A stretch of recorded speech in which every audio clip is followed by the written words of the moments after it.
आज सकाळपासूनच मुलांची सारखी चुळबुळ सुरू होती. शाळेतून लवकर घरी यायचं आणि मग आपल्याला खूप सारे चॉकलेट्स मिळणार म्हणून सगळे आनंदात होते. सगळ्यांनी पटापट दूध प्यायलं, तयार झाले आणि शाळेला जायला सज्ज झाले. आरोही अंजलीला तयार करत असताना अंजली तिला म्हणाली, आई, काका काकू कधी येणार आहेत ग? अंजू, तू शाळेतून आल्यावर ते आलेले असणार आहेत बरं का. ओके, आता शाळेत मन लावायचं, नाहीतर मग काका काकू आणलेले चॉकलेट्स देणार नाहीत. नाही नाही आई, मी छान अभ्यास करेल, अंजली डोळे फिरवून म्हणते आणि पळत सुटते. दुपारी सगळी मुलं शाळेतून आल्यावर सर्वत्र रुपाली आणि आयुषला शोधत होती, पण त्यांना कोणीच दिसत नाही. मग अर्चिता सगळ्यांना सांगते, त्यांच्या विमानाला काही तांत्रिक अडचणी आल्यामुळे त्यांना उशीर होणार आहे. अजून पोचले नाहीयेत ते भारतात. तुम्ही लोक पटापट अभ्यास आटपून घ्या बरं, मग तोपर्यंत ते येतील. अर्चिता सर्वांना बघून भुवया उंचावत काय असं म्हणते. सर्वांचे चेहरे पडले होते. अरे, मी म्हटलं ना, त्यांनी खूप सारे चॉकलेट्स आणलेत तुमच्या सगळ्यांसाठी. तेवढं ऐकून परत सगळ्यांचे चेहरे फुलतात आणि सगळे जेवण उरकून अभ्यासाला बसतात. शेवटी ती वेळ येते जेव्हा सगळे त्यांच्या आगमनाची वाट पाहत होते.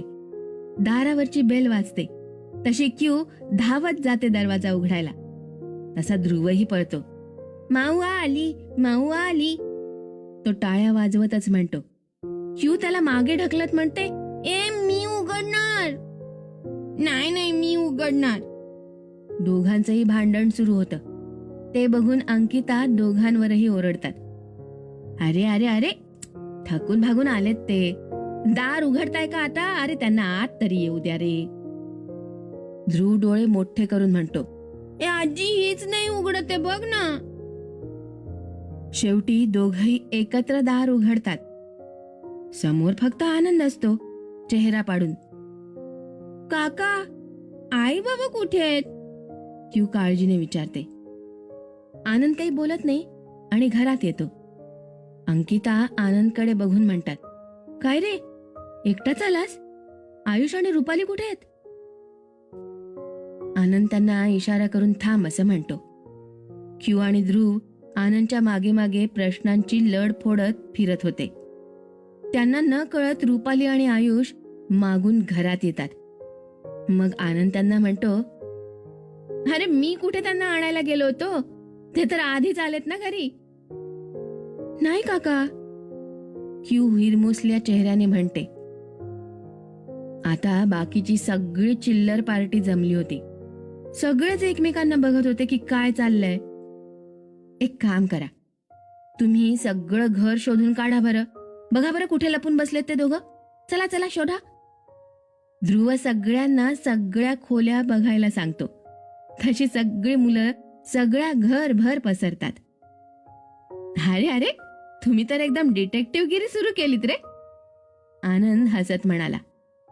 आयुष आणि रुपाली मागून येतात आणि अंकिताची गळाभेट घेतात. हाई, किती मिस केलं तुम्हाला. खरंच? अंकिता रुपालीला बघते. खरंच आई, तुम्ही नव्हत्या तर आयुषला ओरडायला नव्हतं ना कोणी. तुम्हाला माहितीये यांनी काय केलं? रुपाली सांगू लागते तशी क्यू तिथे येते आणि आई असं म्हणून ती रुपालीला बिलगते. तिला असं आनंदी बघून रुपाली तिला उचलून घेते. ओ माझ्या सोन्या, कशी आहे माझी राणी? कुठे होतात तुम्ही? मी किती शोधलं तुम्हाला. क्यू नाराज होत म्हणाली. आयुष तिला रुपालीकडून घेण्याचा प्रयत्न करतो, पण क्यू काही जात नाही. चेहरा दुसरीकडे फिरवून म्हणते, मी नाही बोलणार ना तुमच्याशी, कट्टी बाबा. ए, असं का ग? बाबाशी कट्टी का? आयुष गोंधळून विचारतो. अच्छ. क्यू रुपालीच्या गालावर पप्पी देते आणि खाली उतरून पळून जाते. बाकी सगळ्यांना बोलवायला. सगळे थकून परततात. ध्रुव रुपालीला बघून खुश होतो आणि तोही तिलाच बिलगतो. आयुषला आता कॉम्प्लेक्स यायला लागला. तो रिद्धी सिद्धी जवळ जातो, त्याही बोलत नाहीत. अंजलीही नाही बोलत. अरुल आयुष येतात का म्हणून तो त्यांच्या जवळ बघतो. आरुषनी पार्टी बदलली होती. शेवटी तो अरुलला घेतो. हेच आहे माझं गुणी पोर बरं का, असं म्हणत तो तिचे लाड करू लागतो. तसे सगळे ठेंगा दाखवत एकत्रच म्हणतात, तिला अजून कळत नाहीये म्हणून आमचे चॉकलेट्स कुठे आहेत. आयुष तसा डोक्याला हात मारून घेतो. अरे बाबा, आणलेत ना चॉकलेट्स, 2 मिनिटं तर द्या मला, असं म्हणत आयुष रूम मध्ये जातो. रूप्स, ते आधी चॉकलेट्स काढून दे बरं. सगळी मुलं अशी माझ्यावर रुसून बसली आहेत बघ ना. आयुष रुपालीला म्हणतो. ती बॅग उघडून देते असं बघते. बॅग पालती घालते, पण चॉकलेट्स काही दिसत नाही. पहिली बॅग झाली, दुसरी बॅग झाली, हँडबॅग झाली, सगळं काही बघून झालं. चॉकलेट्स काही दिसत नव्हते. प्रत्येक जाणाऱ्या क्षणाला आयुषची धडधड वाढत होती. काय ग रूप्स, काय झालं? चॉकलेट्स कुठे आहेत? अरे इथेच तर होते ना, तुझ्या समोर सगळ्या बॅग्स बघितल्यात, नाही दिसत आहेत. रुपाली पण चिंतित होऊन म्हणते, अगं अशी काय करतेस, कुठे ठेवलेस तू? रुपाली काही आठवून म्हणते, हा फ्रीज मध्ये. काय? अरे ते वितळतील म्हणून मी रूमच्या फ्रीज मध्ये ठेवले होते. सकाळी ठेवता येतील बॅगेमध्ये असा विचार करून. सकाळी किती घाई झाली होती आपल्याला माहितीये ना, मग मला वाटतं विसरून गेले रे फ्रीज मधनं काढायला. काय विसरलीस? आयुष तोंडाला हात मारून घेतो. आता माझी काही खैर नाही, तो स्वतःशीच बडबडला. अरे ठीक आहे ना, सांगूया आपण त्यांना. रूप्स, सगळे चॉकलेट्स एकही नाही आणलं? किंवा चुकून एखादंही नाही आलं बॅगेत? अरे एक असलं तरी काय, तिकडे मेंबर्स किती आहेत बघितले नाहीस का? आयुषही हो असं म्हणतो. मग आता ग? अरे समजावून सांगूया ना त्यांना. कसं ग? नाही तू तर म्हणशीलच, तुझ्यावर थोडी चिडलेत ते. तुला तर येऊन येऊन बिलगलेत सगळे. पप्पी काय दिली, हा जशी तुलाच काळजी ना त्यांची, मला थोडी काळजी आहे. हो ना, तेच तर आहे. मी आहेच इतकी चांगली की कोणी चिडून नाही राहू शकत माझ्यावर. रुपाली डोळे गोल फिरवून म्हणाली. आयुष तिला बघतच राहिला आणि मग तिला म्हणतो, झालं झालं बोलून. रुपाली मान हलवून हो असं म्हणते आणि गालात हसते. मग आता काय करणार आहेस? काय करणार म्हणजे मनवणार. मानतील नक्की? हा म्हणजे काय, माझी मुलं आहेत, मला समजून नाही घेणार तर कुणाला घेणार ग? आयुष स्वतःला समजावत होता की रुपालीला हे त्यालाच कळत नव्हतं. रुपाली अजूनही गालात हसत होती. त्याने आयुषचा विश्वास कोलमडत होता. हो ना, माझीच आहेत ना? तो डोळे मोठे करून बघतो रुपालीकडे. रुपाली तशी बाजूची उशी घेऊन त्याला फेकून मारते. आयु थांब तू जरा. तसा आयुष तिथून पळ काढतो. रुपाली त्याला मागून आवाज देते, ए ऐक, क्यूनी माफ केल्याशिवाय आता तुला रूम मध्ये एंट्री नाहीये बरं का? चल काही पण. आयुष वळून तिला बघत म्हणतो. रुपाली त्याला मी सिरियस आहे असं बघते. खरंच? आयुष नजरेनेच विचारतो. तसं रुपाली हो असं बघते आणि दुसरी हातातली उशी फेकून मारते. आयुष स्वतःला वाचवत तिथून निघतो. समोर सगळे एका रांगेत उभे होते. लगानच्या पोस्टरवर जसे सगळे उभे असतात ना तसे. आता चॉकलेट्स नाही मिळाले तर आयुषलाच खाऊन टाकतील अशा थाटात उभे होते सगळे. आयुष जसा त्यांच्याशी बोलायला समोर येतो तशी क्यू म्हणते, बाबा चॉकलेट्स. आयुष आपल्या गुडघ्यावर बसत तिला धरतो आणि सांगायचा प्रयत्न करू लागतो. बेटा, ते चॉकलेट्स बाबांनी घेतले होते ग, खूप सारे घेतले होते, पण ना बाबा हॉटेलवरच विसरला बघ. काय? क्यू नाराज होत म्हणाली.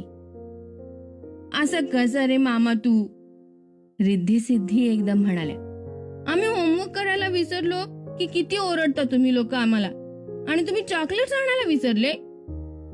आयुषला आता काय बोलावं समजेच ना. अरे सॉरी मुलांनो, पण मी तुमच्यासाठी तिथून खूप छान छान वस्तू आणल्यात बरं का, बघायच्यात का तुम्हाला? तसे सगळे उड्या मारत आयुषच्या मागे जातात. आयुष बॅग बघतो तर ती तशीही पूर्णपणे विखुरलेली होती. तो रुपालीला बघत होता. कुणासाठी काय काय आणलंय हे तिलाच माहित नव्हतं. जरी त्याची पसंती होती या सगळ्यांना, पण शॉपिंग मध्ये त्याचं लक्ष होतं कुठे? आता रुपालीची मदत मागितली तर करेल की नाही, तो वेगळा प्रश्न त्याच्या समोर उभा होता. तो रुपालीला आवाज देतो तशी ती येते, येऊन उभी राहते. अरे रूप्स, अगं मुलांसाठी आणलेले गिफ्ट दे ना सगळ्यांना. रुपाली अजूनही चिडली होती. काहीही न बोलत ती दुसऱ्या रूम मध्ये निघून जाते. ए रूप्स, अशी काय करतेस ग? मला नाही बोलायचं, रुपाली चिडून म्हणाली. हा ग, असं काय करतेस? काय ठरलंय आपलं? चिडायचं नाही म्हणून ना? हो, चिडायचं नाही असं ठरलंय, पण मग एकमेकांना काहीही बोलून मोकळं व्हायचं का मग? हा ग, अशी काय करते? मी जे बोललो ते तशा अर्थाने बोललेलो नाहीये. तुलाही चांगलं माहिती आहे ते. हो ना, उद्या म्हणशील मी आय लव्ह यू म्हणतो ते तशा अर्थाने नाही म्हणत. ए रूप्स, का ग त्रास देतेस? थोडी दया कर ग या बिचाऱ्यावर. एकतर तो प्रवास, त्यात ते जेट लॅग, त्यावर या मुलांचं चिडणं काय कमी होतं म्हणून आता तूही चिडलीयस? त्याचं ते केविलवाणं बोलणं ऐकून रुपाली हसते आणि आपला लटका राग सोडते. चला, काय करायचंय सांगा बघू. अगं ते मुलांनी आणलेले गिफ्ट द्यायचे आहेत ग. दोघंही रूमच्या बाहेर जातात तर काय, गिफ्ट सगळे फस्त. मुलांनी आपापले गिफ्ट ओळखून घेऊन तिथून सगळे फरार. बघ, त्यांना कळलं कुणासाठी काय काय आणलंय, पण तुला मात्र आठवत नव्हतं. अगं अशी काय करतेस? परत गिफ्ट देताना जर गडबड झाली असती तर कोण भरून काढणार? ते बोलत असताना अंकिता येतात.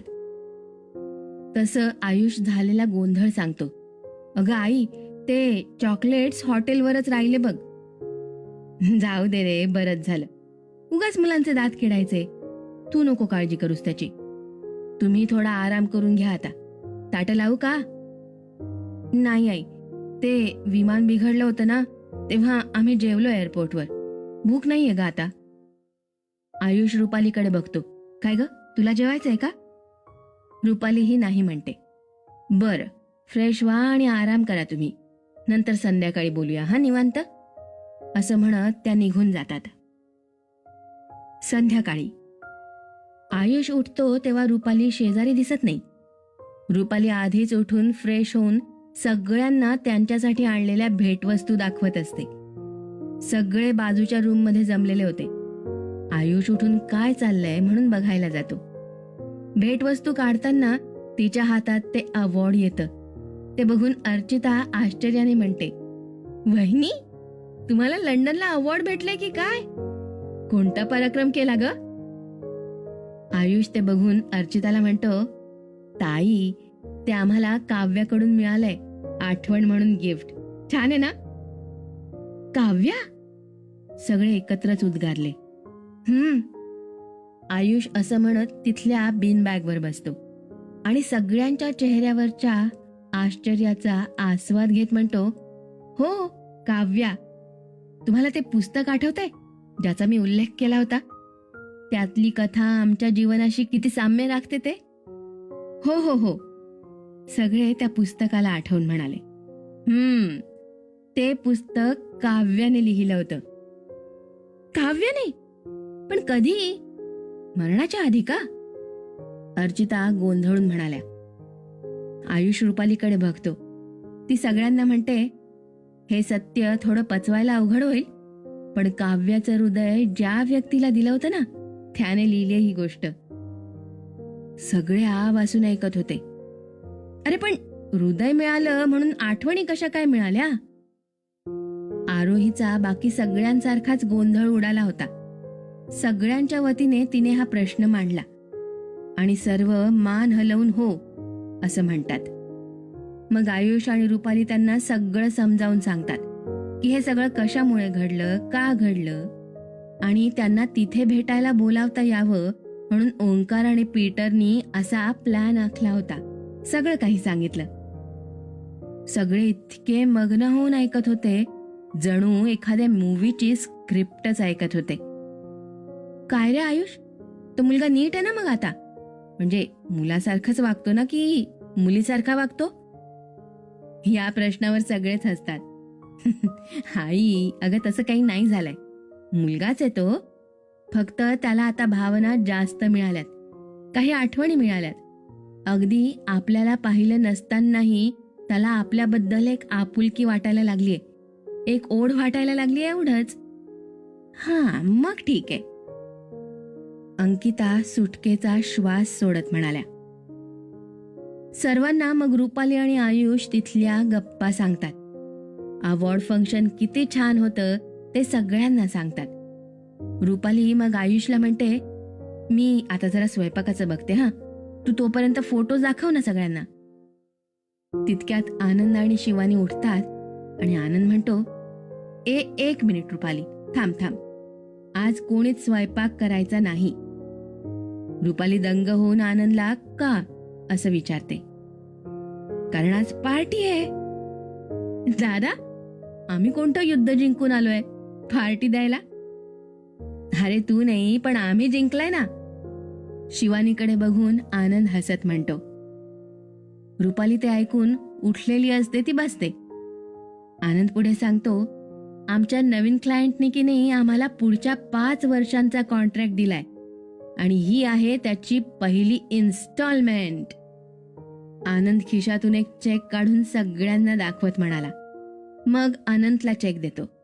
अनंत बारकाईने चेक बघतात आणि त्याच्यावरची रक्कम बघून खुश होतात. त्याला चेक परत देत ते म्हणतात, अशीच प्रगती करत राहा, खूप मोठे व्हा. तर मी जेवणाची ऑर्डर दिलीये, काही वेळाने येईलच. अरे वा दादा, चला ना आपण सगळे रूफटॉप वर जाऊया. तिथे मी मस्तपैकी प्रोजेक्टर लावून तुम्हाला आमचे फोटोज दाखवतो, चालेल? सगळी चिल्लर पार्टी आधीच तयार झाली. काही क्षणात रूफटॉपवर सगळी तयारी करून झाली होती. खुर्च्या लावून झाल्या होत्या, प्रोजेक्टर सेट आलं होतं आणि काही वेळात त्यांचं जेवणही येतं. सगळ्यांच्या आवडीच्या डिशेस होत्या. आरोही रुपालीला वाढायला मदत करू लागते. तर रुपाली तिला म्हणते, ताई तुम्ही बसा ना, तुमचं मिस होईल ना सगळं. आमची ट्रिप खूप रोमांचक झालीये. मी तयार करते ना प्लेट्स. आयुष सर्वांना एक फोटो दाखवू लागतो. हे बघा, हे आमचं मुंबईचं विमानतळ. आम्ही इथून निघालो. आयुष हाताने विमान कसं उडालं ते दाखवतो आणि पुढच्या फोटोवर जातो. आणि कुठे पोहोचलं बरं? लंडनला. हे आहे हिथ्रो विमानतळ. बापरे, इतकं मोठं? तो टेडी किती मोठा आहे, सिद्धी म्हणाली. हा, बरोबर आहे ना, तुझं लक्ष बरोबर टेडीवरच जाणार. तसे सगळे हसू लागतात. सगळे जेवणाचा आस्वाद घेत आयुषची कहाणी देखील ऐकत असतात. आणि हो, आम्ही पाण्यात उडी देखील मारली बरं का. आयुष बंजी जम्पिंगचा व्हिडिओ दाखवत म्हणाला. तशी रुपाली बघायला सरसावते. अरे आपल्याकडे व्हिडिओ आहे त्याचा? हो, बनवून दिलाय त्यांनी. आई, क्यू जोरात ओरडली. रुपाली तिला जवळ घेऊन म्हणते, अगं मी पडत नाहीये पाण्यात सोन्या. ते बघ बघ बघ बघ, दोरी बांधलीये मी. रुपाली तिला दोरी बांधलेली दाखवते. अंकिता देखील घाबरल्या होत्या. काय रे ते, दोरी तुटली वगैरे असती तर? आई ग, दोरी तुटायचा प्रश्न तर जाऊ द्या. मी जेव्हा उडी टाकली ना तेव्हा मला हेही माहित नव्हतं की दोरी आहे म्हणून. रुपाली डोळे मोठे करून घाबरल्यासारखं म्हणते. काय बोलतेस? मग कशी ग टाकलीस उडी? आरोही अविश्वासाने म्हणते. ते इतक्यावरून? तुला पोहता येत असेल म्हणून भीती वाटली नसेल ना? आयुष रुपालीकडे रोखून बघत होता. रुपाली देखील त्याच्याकडे बघत म्हणते, नाही येत ताई मला पोहायला. तरी टाकली बाई. काय ग, वेडीयस की काय? असं का केलंस? शिवानी ओरडली. आता कोणी जर बंदूक डोक्यावर ताणून मार उडी असं म्हटलं तर मारावीच लागणार ना उडी. रुपाली अजूनही आयुषलाच बघत होती. तो प्लीज बस ना असं बघत होता. बरं जाऊ द्या ते सगळं. किती वेळ हेच बघायचंय? पुढे तर अजून खूप छान छान फोटो आहेत. चला ना ते लावूया. रुपाली आयुषला पुढचे फोटो दाखवायचा इशारा करते. तसं तो पुढचे फोटोज दाखवतो. वा, फिश किती कलरफुल. अंजली जवळ जाऊन हात लावून बघायचा प्रयत्न करत म्हणाली, हो सोन्या, तुला घेऊन जाईल हा फिश दाखवायला. आनंद तिला मागे ओढत म्हणाला. तिची पप्पी घेत म्हणतो, फिश बघायची पिल्लूला? अंजली मान हलवून हो म्हणते. काही वेळाने त्या दोघांसोबत काढलेल्या पुतळ्याचा फोटो येतो. सगळे बघून ठीक आहे असं बघतात. मग आयुष सगळ्यांना बघून म्हणतो, बरं का, हा जो पुतळा आहे ना, हा शापित पुतळा होता. त्याला शाप होता त्याचा सोलमेट त्याला शिवणार नाही तोपर्यंत तो असाच पुतळा बनून राहील म्हणून. होता म्हणजे मिळाला का त्याला त्याचा सोलमेट? अर्चिता गोंधळून म्हणाली. पुढे कळेलच असं म्हणत आयुष पुढचा फोटो दाखवतो. तो एक व्हिडिओ असतो. रुपाली त्याच्या सोबत उभी होती आणि आयुष तिला त्याचा हात धरायला सांगत होता. रुपालीने त्याचा हात धरताच त्या पुतळ्याला हलताना बघून सगळ्यांचे डोळे पांढरे होतात. आयुष, काय रे हे बाळा, तो पुतळा हलला कसा? आई, ह्यू पण ओरडते. आयुषला तिचा हात सोडवायचा प्रयत्न करताना बघून आणि मग पुढे व्हिडिओमध्ये फक्त जमीन दिसत होती. रुपाली आयुषकडे बघते आणि आयुष तिच्याकडे. दोघंही हसत होते आणि बाकी सगळ्यांना मात्र घाम फुटला होता. अगं आई, तर तिथल्या मॅनेजरने आमची थोडी गंमत केली होती.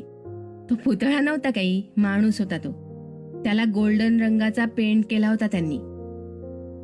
आयुष क्यूला जवळ घेत समजावू लागला. अगं आई, तर आपल्या जवळच आहे ना बेटा. डोळे पुसत क्यू म्हणाली. कळलं का ताई, मिळाली का त्याला आपली सोलमेट? आयुष अर्चिताला विचारतो. हो रे, पण तुझी कसली हालत झाली असेल ना रे तेव्हा. असली गंमत करतात का रे? अर्चिता घाबरत म्हणाली. हो, तेव्हा जाम घाबरलो होतो आम्ही. पण आता विचार केला ना तर हसायला येतंय ताई. असंही काही थ्रिल असायला हवं ना. आयुष पुढचे काही फोटोज दाखवतो. त्याची माहिती देत असतो. अचानक त्याचा बनियान मधला फोटो येतो. हा फोटो कधी काढला? आयुष गोंधळून काय करू असं बघतो. आयुष, तू बनियान मध्ये फिरत होतास का रे तिथे? आनंद डोळे मोठे करून विचारतात. नाही नाही बाबा, नाही हो, ते आयुष ततफफ करत होता आणि रुपाली गालातल्या गालात हसत होती. हा रूम वरचा फोटो आहे बाबा, चुकून निघाला असेल. आयुष आपली बाजू सांभाळत म्हणाला. अरे नाही रे, कार दिसते, मागे झाडं दिसतायत. आता रुपालीला हसू आवरेन असं झालं. आयुष आता आपण अडकलो असं बघतो. बाबा, ते आयुष चेंज करत होता आणि कॅमेरा माझ्याकडे दिला होता.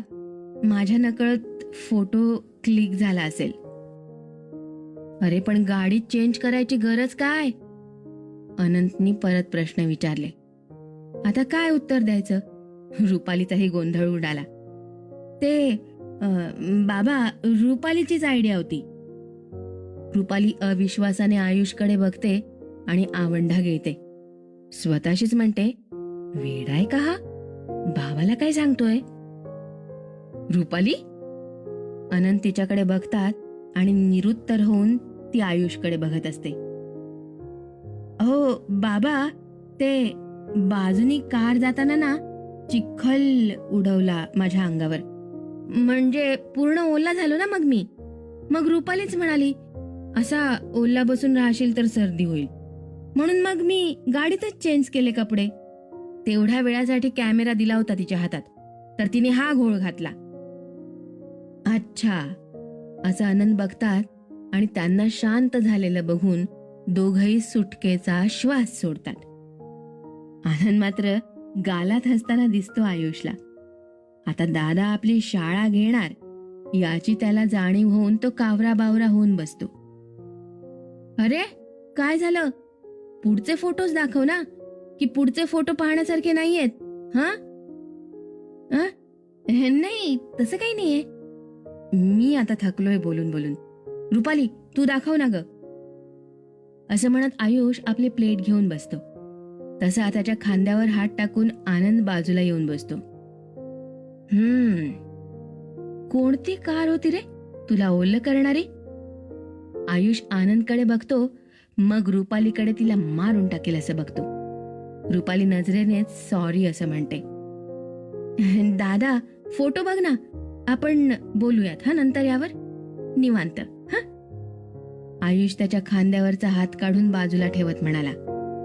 पुढचे फोटोज रुपाली दाखवते. अवॉर्ड फंक्शनचे फोटोज होते ते. ओंकारला बघून सगळे थक्क होतात. याला दिलंय का काव्याचं हृदय? रुपाली मान हलवून हो म्हणते. अगो, हा किती लहान वाटतोय, याला का हृदय विकार झाला? अंकिता रुपालीला विचारतात. हो आई, लहानच आहे तसा तो, त्याचा ऍक्सिडेंट झाला होता म्हणे. रुपाली सगळ्यांना ओंकार आणि पीटर सोबत झालेल्या ऍक्सिडेंट बद्दल सांगते आणि मग पीटर बद्दल देखील सांगते. त्याला काव्याचे डोळे दिले तसंही सांगते. काय ग, पीटर नव्हता का अवॉर्ड फंक्शनला? फोटो नाही येते त्याचा? रुपाली स्तब्ध होते. पीटरचं पत्र आठवून ती पुढे म्हणते. आम्हाला काहीच न सांगता निघून गेला तो तिथून अचानक. कदाचित त्याला फक्त आम्हाला भेटायचं होतं, एकदा बघायचं होतं त्याला आम्हाला. बोलता बोलता रुपाली थांबली. आणि ही कोण आहे का तुमच्यासोबत बसलीये ती? तिला काय दिलंय काव्याचं? अंकिता विचार करत म्हणाल्या. त्या वाक्याने रुपाली हसते आणि म्हणते, काही नाही, ती ओंकारची होणारी बायको आहे. दोघांचा साखरपुडा झालाय. रुपाली किंजलकडे बघत म्हणाली. गोडे ना पोरगी, छान दिसतोय जोडा. अंकिता दोघांची दृष्ट काढत म्हणाल्या. फोटो बघून जेवण झाल्यावर सगळे गप्पा मारत बसतात. मुलं तिथेच खेळत बसलेली असतात. खूप उशिराने सगळे वरचं आवरून खाली झोपायला येतात. रुपाली रूम मध्ये येते तेव्हा आयुष शिकारीला बसलेल्या वाघासारखा तिची ताक लावून बसला होता. त्याला असं चिडलेलं बघून रुपाली काही न बोलता सरळ फ्रेश व्हायला जाते. आयुष स्वतःला धीर देत म्हणतो, किती वेळ वाचून राहणार आहे शिकार, शेवटी तिला तुझ्याजवळ यावंच लागणार आहे. रुपाली दार उघडून बाहेर डोकावून बघते. तिला आयुष दिसत नाही. तसं ती सुटकेचा श्वास सोडून बाहेर येते. आयुष तिला बाजूनी धरतो. आयुष, आई! रुपाली घाबरते. अरे असं लपून काय बसला होतास? आयुष तिचा हात मागे वळवून धरतो आणि तिला म्हणतो, आज तुला सोडणार नाहीये मी रुब्स. आज तुझ्यामुळे ना. आयुष, आयुष, माझा हात, आयुष. रुपाली वेदनेने कळवळत असते. तू का माझा फोटो काढलास तसा सांग? हे मी मुद्दाम काढला का रे आयुष? चुकून निघाला असेल ना. आणि मी काढला तरी तू सगळ्यांना फोटो दाखवताना एकदा स्वतः बघून घ्यायचंच ना सगळे फोटो. ते तर बरं झालं तुझा फोटो होता. रुपाली डोळे बारीक करून म्हणते. ए आयु, अरे दुखतंय ना रे, प्लीज सोड ना रे. तुला माहित नाही, खाली आल्यावर दादा मला सोडत नाहीये. हा? रुपाली आश्चर्याने त्याच्याकडे बघते. दादा का सोडत नाहीत? त्याला डाऊट आला ना आपल्यावर. चल काही पण, मला तर वाटतं त्यांच्यासोबतही असंच काही झालं असेल म्हणून ते तुझी खेचत असतील. रुपाली त्याच्याकडे बघत त्याच्या डोळ्यात बघते. आयुष विचार करत होता. तितक्यात ती आपला हात सोडवून घेते. बघ, तू विचारच करत नाहीस ना. कुणी काहीही बोललंस की तू माझ्यावर चिडतोस. रुपालीने आयुषचा डाव आता त्याच्यावरच उलटला. शिकारी आता शिकार झाला होता. आयुषला अचानक खूप गिल्टी वाटलं. बरोबर बोलतेस तू रूप्स. मी ना आता उद्या दादाला जाब विचारणार आहे. आपलं काम झालंय हे बघून रुपाली गालात हसत होती. सॉरी ग रूप्स, मी तुझ्यावरच चिडलो. So sorry. आणि आपलं ठरलेलं असतं ना की एकमेकांवर चिडायचं नाही तरी. सॉरी ग, खरंच. आता रुपाली कसला चान्स सोडते. ती जाऊन बेडवर लटका राग घेऊन बसली चिडून. रात्र गेली आयुषची तिला मनवण्यात. तिकडे